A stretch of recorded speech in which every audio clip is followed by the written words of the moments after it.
Yeah. Hey.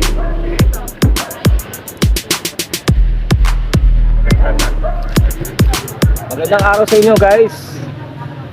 I-explain ko po kung paano natin i-check ng mabuting sasakyan bago tayo magmaneho. Dito na po papasok yung low baggage.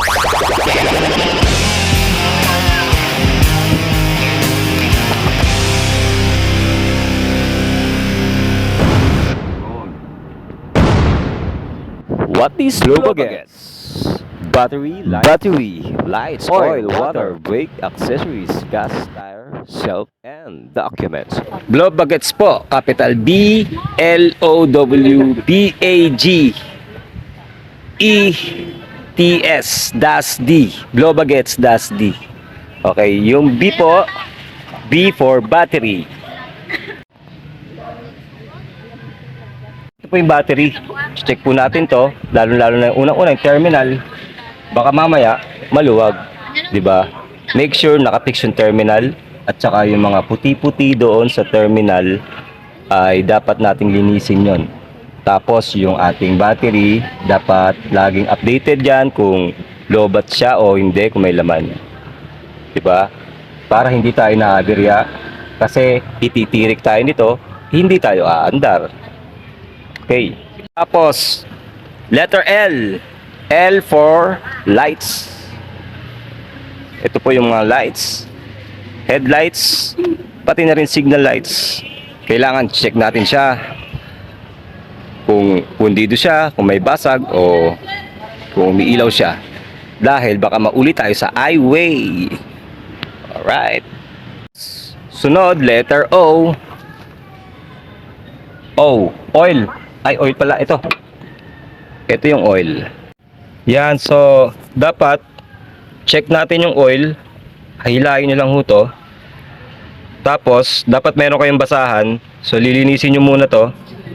Tapos makikita nyo merong standard na measurement dyan.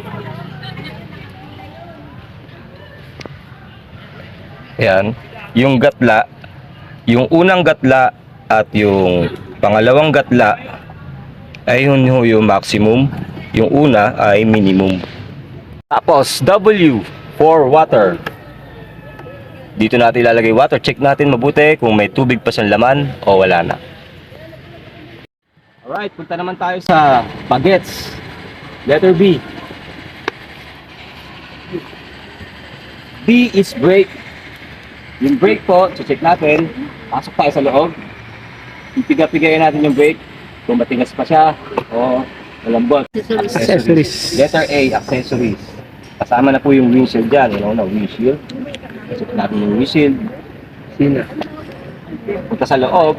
Check yung busina. Check yung mga side mirror. Check yung paggalawin yung windshield.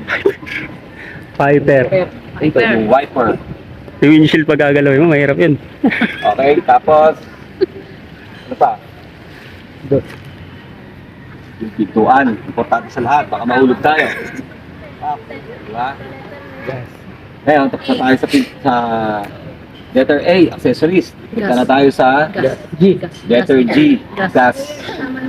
Pasok ka ulit sa loob, tignan mo sa dashboard, sa gauge, kung yung gas mo ay may laman pa o empty na. Tapos, i-check mo rin dito sa pinagkakargahan. At ito pala. Takip. Lalo-lalo na yung gasket kung lumuluwag siya o masikip pa rin. Okay.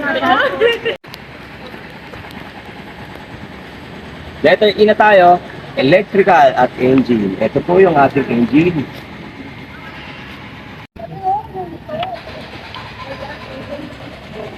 Check po natin yung engine natin. Accessories ng ano yan? Yung electrical. Sa air yan, kasama. Baka mamaya, kinakain na ng mga daga, o ng mga tanggal na doon sa wire. So, yun. Check natin yung engine, yung mga tornilyo, baka mga. So, letter T. Tires, mga kaibigan, pinaka-importante sa lahat.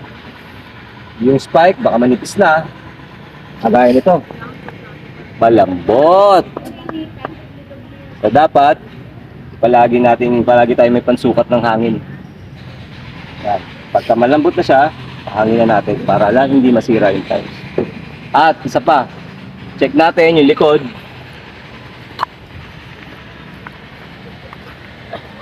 Sa likod, tignan kung may reserva tire. Ito meron, nakasabit.